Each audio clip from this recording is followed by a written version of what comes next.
আমরা শিখব আর্টিকেলের নিয়ম। সর্বপ্রথম এ এন এর ব্যবহার শিখব আমরা। ভাওয়েল 5টি, সেগুলো হলো এ, ই, আই ও ইউ। বাকি 21টি ওয়ার্ডকে কনসোনেন্ট বলে। কোনো শব্দের প্রথম অক্ষর যদি ভাওয়েল হয় তাহলে এন বসে, কনসোনেন্ট হলে এ বসে। তার বাইরে আমাদের কিছু উচ্চারণের নিয়ম শিখতে হবে। প্রথমত আমরা ও এর উচ্চারণ শিখব। ও এর উচ্চারণ যদি ওয়া এর মতো হয় তাহলে এ বসে, আর যদি ওয়া এর মতো না হয় তাহলে এন বসে। যেমন অরপেন, এখানে ও শব্দের প্রথমে ওয়া উচ্চারণ আসেনি, সেক্ষেত্রে এন বসবে। ওয়ান ম্যান, ওয়ান ওয়ান শব্দটিতে ওয়া উচ্চারণ আসে, সেক্ষেত্রে আমাদের এ বসবে। অরেঞ্জ শব্দটিতে ওয়া উচ্চারণ আসেনি, সেক্ষেত্রে আমাদের এন বসবে। তবে এই ও এর উচ্চারণের নিয়মের সাথে আমি একটু অ্যাড করে দিই। আমরা এভাবে শিখতে পারি যে পৃথিবীতে যত ধরনের ও দিয়ে আর্টিকেল বসে, সব আর্টিকেলের ক্ষেত্রে সব শব্দের আগে এ বসে, এন বসে।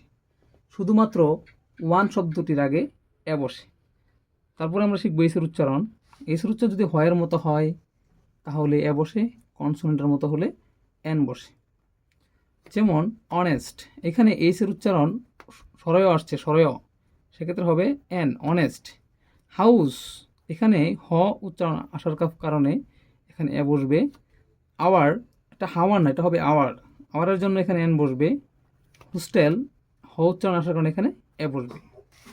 তারপর আমরা যেটা শিখব সংক্ষিপ্ত ওয়ার্ডের প্রথম অক্ষর যদি ভায়েলের মতো উচ্চারণ হয় তাহলে এন বসে, কনসোনেন্টের মতো উচ্চারণ হলে এ বসে। এই ক্ষেত্রে আমাদের জটিলতা লেগেই থাকে। আমরা প্রায় শিক্ষার্থী এই জায়গায় আমরা ভুল করে থাকি। অনেকে মনে করি এ বসবে, অনেকে মনে করি এন বসবে, কিন্তু কেউ সঠিকটা যাচাই করতে পারে না। সেক্ষেত্রে আমাদের একটা নিয়ম আছে। নিয়মটা হচ্ছে প্রথম অক্ষরটি বাংলাতে লিখতে হবে। আমি যদি এমটা বাংলাতে লিখি এ ম, এম, এক্ষেত্রে এ উচ্চারণটা প্রথমে হয়েছে, যার কারণে এ উচ্চারণ হওয়ার ফলে এখানে এন বসবে, কারণ এখানে এ হচ্ছে একটি ভাওয়েল। বি লিখলে কী হয় না, বি কিন্তু ভাওয়েল উচ্চারণ আসে না, যার কারণে এখানে কী বসবে, এ বসবে। এস, যদি আমি বাংলাতে লিখি এ দন্তাস্ব এস, এখানে এ ভাওয়েল আসছে, যার কারণে এখানেও এন বসবে। এইচ, যদি আমি বাংলাতে লিখি এ রসই চ, এইচ, এক্ষেত্রে এ আসছে, এখানেও ভাওয়েল আসছে, যার কারণে এন বসবে। ঠিক পূর্বের মতো বিসিএসেও বিবিএর মতো বি আছে, যার কারণে এখানে কী বসবে এটি আপনারা কমেন্ট করে জানাবেন।